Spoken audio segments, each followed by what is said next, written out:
കണ്ടല്ലോ മൂവി കെയറിലാണ് നിൽക്കുന്നത്. ഇവിടെ സെക്കൻഡ് ഫോൺ ഇഷ്ടംപോലെ വന്നിട്ടുണ്ട്. 14 Pro ആണ് ഇതിൻ്റെ അകത്ത് ഇരിക്കുന്നത്, കൂടുതലും ഇരിക്കുന്നത്. അപ്പം അതിൻ്റെ വിലയും കാര്യങ്ങളൊക്കെ പറഞ്ഞുതരാം. ബാക്ക് കവർ മേടിക്കണം, back cover iPhone back cover ഏറ്റവും കൂടുതലുള്ളത് കേട്ടോ. ബാക്ക് കവർ മേടിക്കാം. പിന്നെ അതേപോലെ തന്നെ ഇവിടെ ഹെഡ്ഫോൺ ഉണ്ട്, പിന്നെ വേണമെങ്കിൽ കീബോർഡ് അങ്ങനെയുള്ള സാധനങ്ങൾ. അപ്പോൾ നമുക്ക് അതിൻ്റെ ഡീറ്റെയിലൊക്കെ നമുക്ക് ഇതെല്ലാം അവിടെ വെച്ച് കഴിഞ്ഞിട്ട് ഡീറ്റെയിൽ നോക്കാം.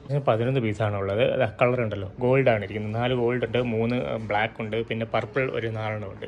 ഓക്കെ ഗൈസ്, അപ്പം എന്താ ഇത് കണ്ടല്ലോ, 1 മന്ത് വാറൻറ്റി ഉണ്ട് ഇതിന് ഏകദേശം. കണ്ടോ, ബാറ്ററി ഹെൽത്ത് എന്ന് വെച്ചാൽ 83 ഇതെല്ലാം ബാക്കിൽ എഴുതിയിട്ടുണ്ട്. നമുക്ക് നോക്കേണ്ട ആവശ്യമൊന്നുമില്ല. അതായത് 2100 ദിർഹമാണ് പറഞ്ഞേക്കുന്നത്. പക്ഷേ ഇത് നെഗോഷ്യബിൾ ആണ്. ക്യാമറ നമുക്ക് എടുത്ത് വരാം. ഷട്ടർ സ്പീഡ് വേണമെങ്കിൽ നമുക്ക് ടെസ്റ്റ് ചെയ്യാം കേട്ടോ.